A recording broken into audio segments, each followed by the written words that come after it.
Morning students. आज हम set theory के बारे में पढ़ने जा रहे हैं। सेट्स क्या है?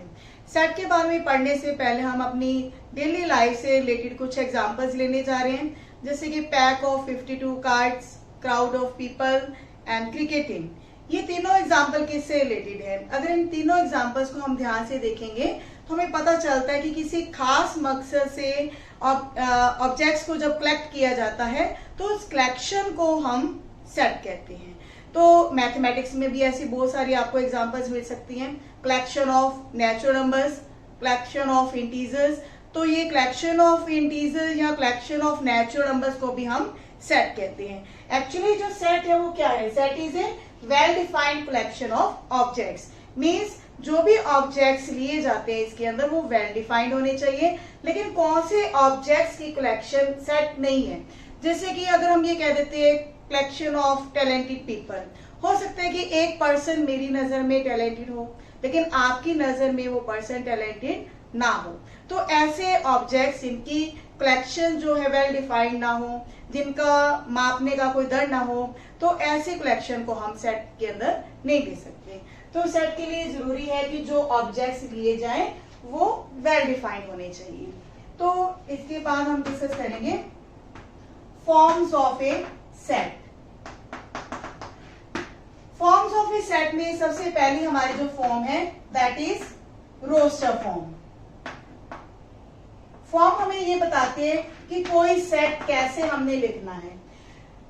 रोस्टर फॉर्म में क्या है कि कोई भी जो सेट है सबसे पहले उसको हम लिखेंगे कि इंग्लिश के किसी भी कैपिटल लेटर के साथ। मीन्स सेट का नाम हमने लिया ए, तो उस सेट को लिखा जाएगा कर्ली ब्रैकेट्स के अंदर। कर्ली ब्रैकेट्स के अंदर हर ऑब्जेक्ट को कोमा के साथ सेपरेट किया जाएगा। मीन्स अगर मैं यहाँ पे फर्स्ट 5 नेचुरल नंबर्स ले रही हूँ तो ये हमारे पास 1 2 3 4 5, इनको हमने किसके साथ सेपरेट किया है? कोमा के साथ। और किसके अंदर लिखा है? कर्ली ब्रैकेट्स के अंदर।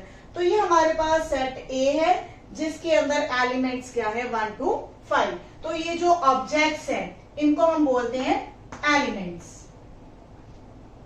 एलिमेंट्स और मेंबर्स। तो जो सेट है उसके ऑब्जेक्ट्स को हम क्या कहते हैं? एलिमेंट्स और मेंबर्स। तो इस तरह से आपने देखा कि जो रोस्टर फॉर्म है उसमें क्या होते हैं कि जो एलिमेंट है, हर एलिमेंट है उसको लिस्ट किया जाता है। सेकेंड फॉर्म क्या है? That is set builder form. Second form is set builder form. Set builder form को हम प्रॉपर्टी फॉर्म का भी नाम दे सकते हैं, क्योंकि इस फॉर्म के अंदर जो हमारे पास, जैसे कि ये सेट हमारा रोस्टर फॉर्म था, इसमें हर एलिमेंट को सेपरेटली लिखा गया, तो इसमें क्लियर हो जाता है कि इसके अंदर कितने एलिमेंट हैं और कौन कौन से एलिमेंट्स हैं। लेकिन सेट बिल्डर फॉर्म के अंदर क्या होता है? इन सभी एलिमेंट्स को एक कॉमन प्रॉपर्टी के साथ लिखा जाता है। जैसे कि अगर मैं इसी सेट को लिखना चाहूं तो मैं कैसे लिखूंगी? एक्स के साथ। मीन्स ये सभी जो एलिमेंट्स हैं वो एक सिंबल एक्स को रिप्रेजेंट करते हैं और यहाँ पे एक्स की प्रॉपर्टी लिखी जाएगी। यहाँ पे मैंने कॉलन का साइन डाला है तो यहाँ पे एक्स की प्रॉपर्टी लिखी जाएगी कि ये एक्स क्या है। यहाँ पे हमें क्या नजर आ रहे हैं? First 5 natural numbers. तो यहाँ पे हम एक्स को ऐसे भी लिख सकते हैं, x lies between 1 to 5 and x belongs to natural number. तो यहाँ पे 1 to 5 का मतलब क्या है कि एक्स की वैल्यू 1 भी हो सकती है, 5 भी हो सकती है और उनके बीच भी। लेकिन साथ में हमने ये रिप्रेजेंट किया है x belongs to natural number. लेकिन नेचुरल नंबर हमारे पास बहुत सारे होते हैं, लेकिन यहाँ हमने उसको बाउंड कर दिया कि जो एक्स की वैल्यू है 1 या 1 से ग्रेटर होगी और 5 या फिर 5 से लेसर होगी। तो ऑब्वियसली हमारे पास जो एक्स है उसकी वैल्यूज क्या बनेंगी? 1 to 5। तो ये जो हमारे एलिमेंट्स है 1 to 5, उनकी जब हमने एक प्रॉपर्टी बना दी तो उस फॉर्म को हम कहते हैं प्रॉपर्टी फॉर्म या फिर सेट बिल्डर फॉर्म। मीन्स जो सेट को बनाती है वो सेट बिल्डर फॉर्म है। तो इसकी बहुत सारी एग्जांपल्स आप और ले सकते हो। अगर हमारे पास एक सेट बी ऐसा है जिसके अंदर मैं वोवेल्स ले रही हूँ A, E, IOU।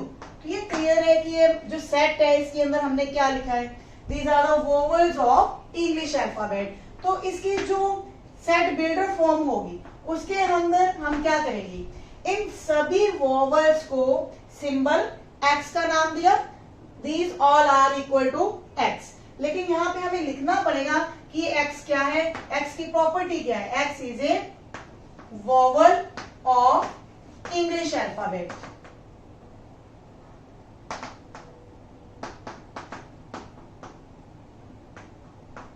तो क्लियर है, आपको समझ आ गया होगा कि रोस्टर फॉर्म क्या होती है और सेट बिल्डर फॉर्म क्या होती है और इनको हमने कैसे लिखना है। बहुत ही आसान है। तो हमारी जो फर्स्ट एक्सरसाइज है उसके अंदर आज हम यही डिस्कस करेंगे। What is in the first example, write the solution set of the equation in roster form. तो अब हमारे पास एक इक्वेशन है जिसको हमें सेट की फॉर्म में लिखना है और सेट कैसा हो, रोस्टर फॉर्म में। Equation is x square minus x plus x minus 2 is equal to 0। तो यहाँ हम x की वैल्यूज को कैलकुलेट करेंगे। तो हमारे पास यहाँ पे इसके दो फैक्टर्स बन जाते हैं, x plus 1 x minus 2 is equal to 0। आप इसको क्वाड्रेटिक फॉर्मूला लगा के भी सॉल्व कर सकते हैं, जैसे भी आपको आसान लगे। सॉरी, यहाँ पे x माइनस 1 और x प्लस 2 ये फैक्टर्स बनेंगे। तो यहाँ से x की वैल्यूज आ जाती है 1 एंड माइनस 2। जब हम हर फैक्टर को इक्वल टू 0 करेंगे तो हमारे पास x की ये दो वैल्यूज आ जाएगी। तो इसको अगर हमें सेट की फॉर्म में लिखना हो तो कर्ली ब्रैकेट में लिखेंगे और दोनों एलिमेंट्स के बीच में क्या आ जाएगा, एक कॉमा आ जाएगा। तो ये हमारे पास क्या है, एक रोस्टर फॉर्म है। Second example is right the set x is a positive integer. In second example it is given x is a positive integer. अब हमारे पास x क्या है, एक पॉजिटिव इंटीजर है and x square is less than 40। जो x square की value है वो 40 से लेसर है। तो हमें जज करना है कि ऐसे कौन से इंटीजर्स हैं जिनका स्क्वायर लेने पर x जो वैल्यू आएगी वो 40 से लेसर होगी। तो अगर हम 1 का स्क्वायर लेते हैं that is less than 40, similarly 2 square is less than 40, 3 square is less than 40 and so on. जब हम 6 का स्क्वायर लेंगे तो वो भी 40 से लेसर होगा, लेकिन जब हम 7 का स्क्वायर लेते हैं तो उसकी वैल्यू क्या बन जाएगी, 49। तो 49 जो है वो 40 से लेसर नहीं होगा। तो इस तरह हमारे पास जो x है, तो x की वैल्यू क्या कैलकुलेट होकर आई हमारे पास, 1 2 3 4 5 6। हमने x स्क्वायर को रिप्रेजेंट नहीं करना, एक्चुअली हमारे पास हमने सिर्फ x को रिप्रेजेंट करना है। x क्या है, यहाँ पे x की वैल्यू 1 2 3 4 5 6 तक है और ये हमारे पास एक प्रॉपर्टी है कि x square should be less than 40। ये हमें सोल्यूशन बता रहा है कि x की वैल्यूज क्या होंगी। तो ये हमारे पास एक रोस्टर फॉर्म में इसका आंसर आ चुके हैं। Third example is set A is given and right this set in set builder form. हमारे पास एलिमेंट्स गिवन है 1 4 9 16 25 एंड सो ऑन। जब भी हमने रोस्टर फॉर्म लिखनी है तो हमने एलिमेंट्स की तरफ थोड़ा सा ध्यान से देखना है कि ये किस चीज को रिप्रेजेंट कर रही है। तो यहाँ पे हमें ध्यान से देखने पे पता लगता है कि 1 का स्क्वायर बन रहा है, ये 2 का स्क्वायर, ये 3 का स्क्वायर, ये 4 का स्क्वायर एंड 5 का स्क्वायर एंड सो ऑन। तो इन सभी नंबर्स को या एलिमेंट्स आप कह सकते हो, इनको हमने क्या दिया, x का नाम दिया। क्लियर है, ये सभी एलिमेंट्स क्या है, x and x is equal to n square, क्योंकि हमारे पास स्क्वायर की फॉर्म में है। और यहाँ पे m क्या है, n is a natural number, क्योंकि अगर हम 1 से स्टार्ट कर रहे हैं 1 2 3 4 5, ये हम n की वैल्यू को लिख रहे हैं। n क्या है, 1 2 3 4 5 and so on. So on ये जो हमारे पास डैश डैश है, डॉटेड है लाइन, इसका मतलब है कि ये सीरीज हमारी बढ़ती जा रही है। तो हमारे पास जो n है वो क्या है, नजर आ रहा है हमें नेचुरल नंबर नजर आ रहा है। तो ये हमारी प्रॉपर्टी फॉर्म बन चुकी है रोस्टर फॉर्म की। These all numbers are equal to x where x is equal to n square and n belongs to natural number. Fourth example is write the set 1 by 2, 2 by 3, 3 by 4, 4 by 5 and so on in the set builder form. Sorry यहाँ पे दो ही और element है 5 by 6 and 6 by 7. तो इसको भी हमने set builder की फॉर्म में लिखना है। तो इनको भी हम रिप्रेजेंट करेंगे x के साथ where x is equal to। अब अगर हम ऊपर वाले नंबर्स को ध्यान से देखें 1 2 3 4 5 6 ये सभी नंबर्स क्या हैं n है। Natural numbers start from 1 clear. लेकिन जो इनके डिनोमिनेटर में है वो वैल्यू क्या है उनमें एक जुड़ के आ रही है हमारे पास। तो यहां पे क्या आएगा n+1। Now what is n? n lies between 1 to 6 because we are saying that values are 1 to 6। जो हमारा न्यूमरेटर है उसमें n की वैल्यू 1 से लेके 6 तक है। लेकिन साथ में हमें ये भी देखना होगा कि n क्या है, this is a natural number. Clear है ये। नाउ फिफ्थ जो क्वेश्चन है हमारे पास, फिफ्थ एग्जांपल, उसमें जस्ट मैचअप करनी है। फर्स्ट है प्रिंसिपल। तो रोस्टर फॉर्म के अंदर प्रिंसिपल के जो स्पेलिंग्स हैं वो हमारे पास सेपरेटली ऐसे लिखे गए हैं PIRNCAL। तो ये X is the letter of the word principle.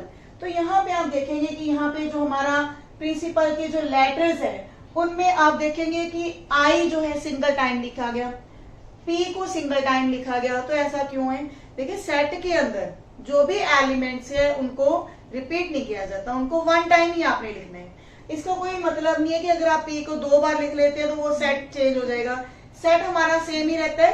तो इसीलिए जो हमारे पास लेटर्स है उनकी रेपिटिशन नहीं है। तो उसके बाद जितने भी ये 3 पार्ट है आप खुद देखेंगे।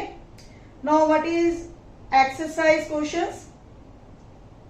Which of the following are the sets? अब हमें जस्टिफाई करना है कि कौन से सेट्स हैं और कौन से सेट्स नहीं है।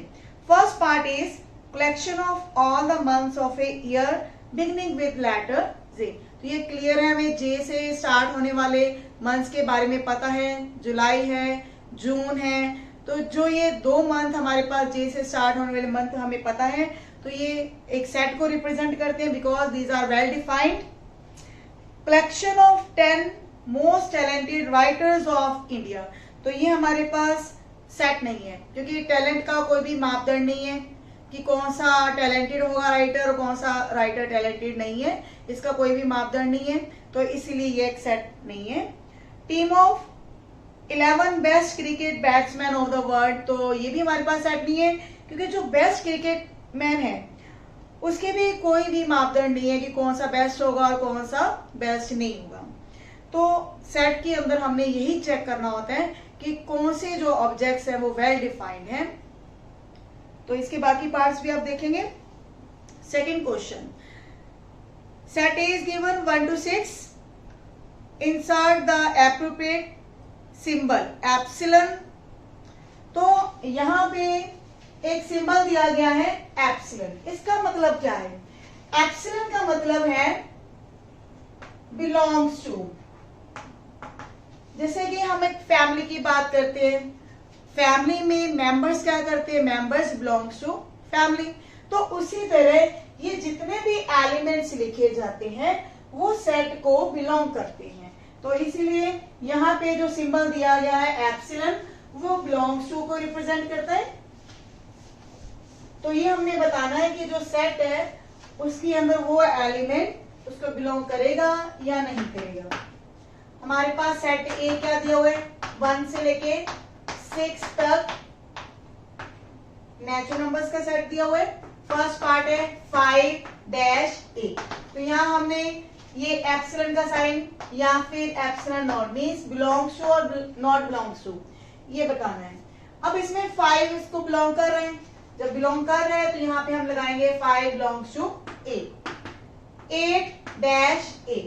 अब ए सेट के अंदर 8 नहीं है तो हम क्या बोलेंगे, 8 doesn't belongs to set A. Same in third part, 0 dash A, 0 doesn't belongs to A. Four belongs to A, तो यहाँ पे हमें पता है कि 4 इसके अंदर आ रहा है तो 4 बिलोंग्स टू हो जाएगा, लेकिन 0 और 8 इसके अंदर नहीं थे तो हमने क्या लिखा, 8 डजंट बिलोंग टू ए। तो इस तरह से इनके जितने भी बाकी 2 पार्ट रहते हैं आप खुद ट्राई करेंगे। Third question, write the following set in the roster form. तो हमारे पास सेट बिल्डर फॉर्म दी हुई है तो उसको हमने रोस्टर फॉर्म में कन्वर्ट करना है। Set is given x is an integer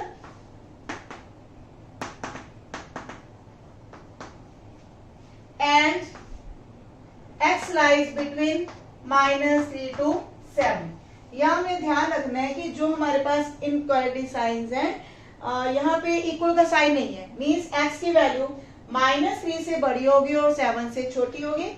तो हमारी जो रोस्टर फॉर्म होगी उसमें हम रिप्रेजेंट करेंगे -2 -1 0 to 6। तो यहाँ पे -3 और 7 जो है नहीं लेने, तो बाकी इंटीजर्स जो इनके बीच में लाई करते हैं वो लेंगे। ये हमारे पास वो इंटीजर्स हैं जो इन 2 नंबर्स के बीच में लाई करते हैं। लेकिन अगर यहाँ पे लिखा होता x is a positive integer, अगर पॉजिटिव इंटीजर होगा तो हम लिखेंगे 1 to 6। तो इस तरह से इसका सेकेंड पार्ट, थर्ड पार्ट खुद ट्राई करेंगे। फोर्थ पार्ट क्या है, d is a prime number which is divisor of 60। तो 60 के डिवाइजर्स हमने बताने हैं और वो x क्या होना चाहिए, एक प्राइम नंबर भी होना चाहिए। तो 60 के डिवाइजर्स क्या होंगे, आप 60 को डिवाइड करके देख सकते हैं। 2 अगर 3 से डिवाइड करते हैं और 5 से डिवाइड करते हैं तो हमारे पास इनमें प्राइम नंबर्स कौन से हैं, 2 3 5। तो हमारा जो फोर्थ पार्ट है d, that x is a prime number which is divisor of 60, then you will write 2 3 5। क्योंकि हमने प्राइम नंबर्स को ही रिप्रेजेंट करना है, इनके जो मल्टीप्लिकेशन है एक्चुअल में है तो वो भी डिवाइजर्स, लेकिन वो हमारे पास जब जैसे 2 into 3 करेंगे 6 है तो 6 60 का तो डिवाइजर है, लेकिन वो 6 क्या होगा, प्राइम नंबर नहीं है। तो हमने प्राइम नंबर्स लिखने थे तो 2 3 और 5, these are the only prime numbers which are the divisors of 60। और यहाँ पे 2 को हम 1 टाइम ही लिखेंगे बिकॉज सेट के अंदर कोई मायने नहीं रखता कि आप 2 को 1 टाइम लिखते हैं 2 टाइम्स लिखते हैं। Same in 5th and 6th। Fourth question is right the following sets in the builder form. Set builder form अब हमने बनानी है। एलिमेंट्स क्या है, 3 6 9 12। अब हमें क्लियरली पता चल रहा है कि ये हमारे पास क्या है, 3 6 9 12। ये क्या है, these all numbers are equal to x where x is a multiple of 3। चाहे तो आप ऐसे लिख दें, this is a multiple of 3, या फिर आप ऐसे भी लिख सकते हैं x is equal to 3n, और यहाँ n को रिप्रेजेंट कर सकते हैं n lies between 1 to 4 and n belongs to natural number। और या फिर हम ये भी लिख सकते हैं कि where x is first 4 multiples of 3। ठीक है, और इसके बाद सेकेंड पार्ट, थर्ड पार्ट देखिए। थर्ड पार्ट में क्या है, 5 25 125 625। तो ये हमें देखने भी पता चल रहा है 5 की पावर 1 है, 5 की पावर 2, 5 की पावर 3, 5 की पावर 4 है। तो इन नंबर्स को भी हम लिखेंगे these all are equal to x where x is equal to 5 की पावर n। क्योंकि अब ये हमारे पास जो नंबर्स हैं 5 की पावर्स में है, 1 है 2 है 3 है और 4 है। तो यहाँ पे n क्या है, n lies between 1 to 4 and n belongs to natural number. Clear है? तो इसी की तरह आप फोर्थ पार्ट और फिफ्थ पार्ट ट्राई करेंगे. What is in fifth question? List all the elements of the following sets. तो इसमें हमने रोस्टर फॉर्म बतानी है. x is an odd natural number. हमें पता है कि ऑड नेचुरल नंबर्स क्या होते हैं. Odd natural number start from 1 then 3 5 7 and so on. क्योंकि यहाँ पे हमारे पास जो ऑड नेचुरल नंबर्स हैं वो अनलिमिटेड होते हैं, तो इसीलिए हमने 7 के बाद डैश डैश बता दिया. Now second part is b. b is a set of x. x is an integer and x lies between -12 and 9/2. तो -12 के बाद हमारे पास जो इंटीजर है वो क्या होगा? That will be 0, then 1 2 3 4 5. क्योंकि 9/2 की वैल्यू क्या होगी? 4.5. तो 4.5 से लेसर हमारे पास 4 होगा लास्ट इंटीजर. तो ये हमारे पास b हमारे पास एक सेट डिफाइंड हो चुके हैं. तो इसके बाद जितने भी पार्ट्स हैं इसके आप वो ट्राई करेंगे. Last question is match up. तो इसमें भी फर्स्ट पार्ट जो है 1 2 3 6. तो आप जब मैचिंग में देखेंगे इधर से x is a prime number and divisor of 6. लेकिन जो हमारे पास सेट दिया हुआ है 1 2 3 6, इसमें 6 हमारा प्राइम नंबर नहीं है. तो उसके सेकंड पार्ट में क्या हुआ है? x is odd natural number less than 10. और सी पार्ट में x is a natural and divisor of 6. तो ये हमारा वो सेट बनेगा x is a natural number and divisor of 6. Clear है? और इसी तरह इनके बाकी पार्ट्स भी आप देखेंगे कि जो मैचअप्स में है कौन सी सेट बिल्डर फॉर्म के रोस्टर फॉर्म कौन सी है. तो आप ट्राई करेंगे. सभी क्वेश्चन आसान है. मिलते हैं नेक्स्ट वीडियो में. Thank you.